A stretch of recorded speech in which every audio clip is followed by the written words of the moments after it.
విద్యార్థులందరికీ శుభోదయం.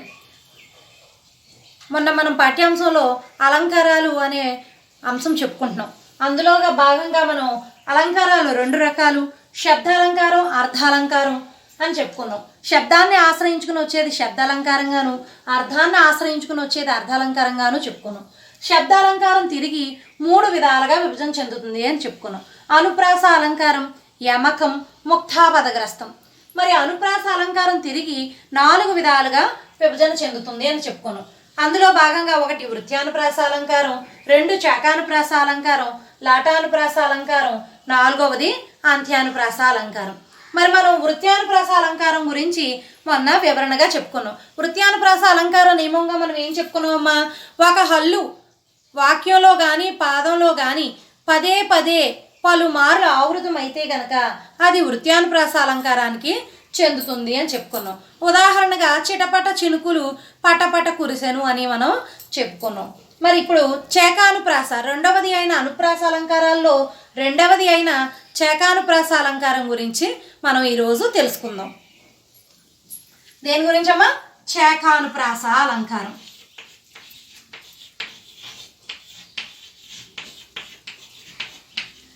ముందుగా చేకానుప్రాస అలంకారం యొక్క నియమాలను చూద్దాం. మనకి వృత్యానుప్రాసలో ఒక హల్లు మాత్రమే పలుమార్లు ఆవృతమైంది. అయితే చేకానుప్రాసలో 2 హల్లుల జంటలు, 2 హల్లుల జంటలు, 2 హల్లుల జంటలు. జంట అంటే ఏంటమ్మా? 2. మనం కవల అరటిపళ్ళు జంట అంటాం, అంటే 2. పెళ్లి జంట అంటాం, అంటే వధువరులు ఇరువురులు 2. అంటే జంట అనే పదం మనకి ఏం తెలియజేస్తుందమ్మా? దీని అర్థం 2. ఏవైనా రెండింటిని కలిపి మనం జంట అంటాం. అదేవిధంగా ఇక్కడ 2 హల్లులు, ఏవైనా 2 హల్లులు. కా అనేది ఒక హల్లు, లా అనేది ఒక హల్లు, ఇవి 2 కలిపి ఒక జంట. 2 హల్లుల జంటలు అనేవి మనకి ఇక్కడ వస్తూ ఉండాలి. ఏ రకంగా? 2 హల్లుల జంటలు వెంట వెంటనే ఏ రకంగా రావాలమ్మా? వెంట వెంటనే రావాలి. అంటే వ్యవధి లేకుండా, వెంట వెంటనే, వ్యవధి లేకుండా అంటే మధ్యలో కాలయాపన ఏమీ లేకుండా, మరొక అక్షరం కానీ మనకి కామా కానీ ఫుల్ స్టాప్ కానీ ఏది కూడా మధ్యలో రాకుండా 2 హల్లుల జంటలు వెంట వెంటనే వ్యవధి లేకుండా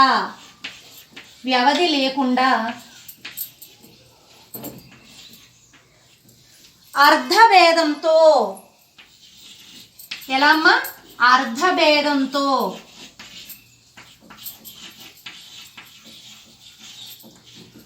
వస్తే అది మనకి చేకానుప్రాస అలంకారం అవుతుందమ్మా. చేకానుప్రాస అలంకారం.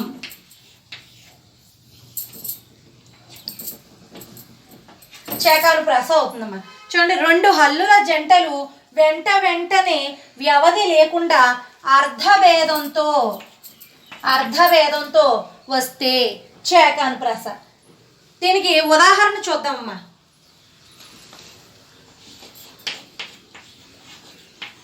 ఉదాహరణ చూడండి. నందనందన,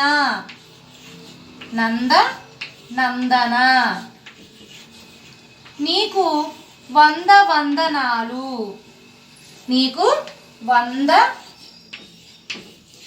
వందనాలు. మన నియమం ఏంటమ్మా? 2 హల్లుల జంటలు. చూడమ్మా, ఇక్కడ 2 హల్లుల జంటలు ఉన్నాయి.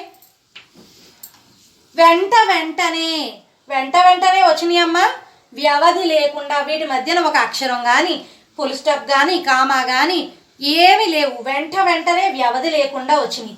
మరి అర్ధభేదంతో అంటున్నారు. ఇక్కడ మనకి ఏముంటుంది 2 హల్లులకి అంటే? అర్ధభేదం ఉంటుందమ్మా. ఏ రకంగానో చూడండి. నందనందన అంటే ఇక్కడ నందుడు. ఇప్పుడు చూడండి, కృష్ణుడు యొక్క తల్లిదండ్రులు పెంచిన తల్లిదండ్రుల పేరుని ఏంటమ్మా? కృష్ణుని యొక్క పెంచిన తల్లిదండ్రులు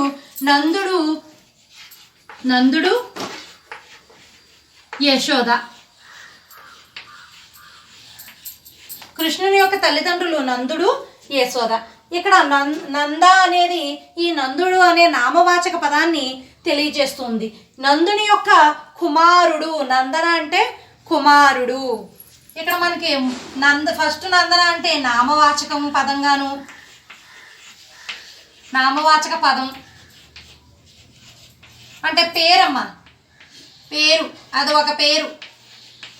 రెండవ నందన అంటే కొడుకు అనే అర్థం వస్తుంది.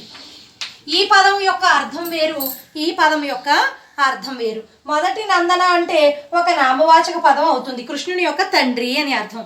మరి తర్వాత నందన అంటే ఈ యొక్క నందుని యొక్క కుమారుడు ఎవరమ్మా? కృష్ణుడు. నందుడు కొడుకు అని అర్థం, పుత్రుడు అని అర్థం. నందుడు అంటే నందుని యొక్క కుమారుడు. మనకి ఈ రకంగా అర్థభేదం అనేది కలుగుతుంది. చూడడానికి పదాలు రెండు ఒకే విధంగా కనిపిస్తూ ఉన్న వాటి యొక్క అర్థాలు అనేవి వేరుగా ఉన్నాయి. అదేవిధంగా ఇక్కడ చూడమ్మా, నందన నీకు 100 వందనాలు.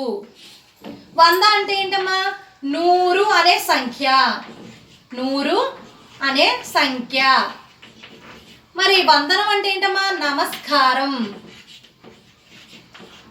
నమస్కారం. రెండు పదాలు కూడా రెండు హల్లుల జంటలు మనకి చూడడానికి ఒకే విధంగా ఉన్నాయి, వెంటనే ఉన్నాయి, వ్యవధి లేకుండా వస్తూ ఉన్నాయి. అయితే అర్థభేదాన్ని కలిగి ఉన్నాయి. 100 అంటే 100 అనే సంఖ్య, వందనాలు అంటే నమస్కారం. నందన నీకు 100 వందనాలు అని అలంకారిక ప్రాయకంగా చెప్పారు. అంటే ఏంటి? ఈ యొక్క నందుడు పుత్రుడైన ఓ కృష్ణ, నీకు 100 నమస్కారాలు అని దీని యొక్క అర్థం అమ్మ. చూడమ్మా, చేకానుప్రాస అలంకారం నియమం చూడండి.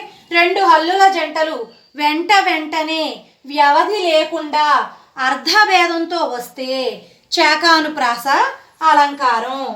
నందన నీకు 100 వందనాలు. మనకి ఇక్కడ అర్థభేదం కనబడుతూ ఉంది. ఈ విధంగా మీరు మరికొన్ని ఉదాహరణల్ని మీ పుస్తకంలో పొందుపరచండి అమ్మా.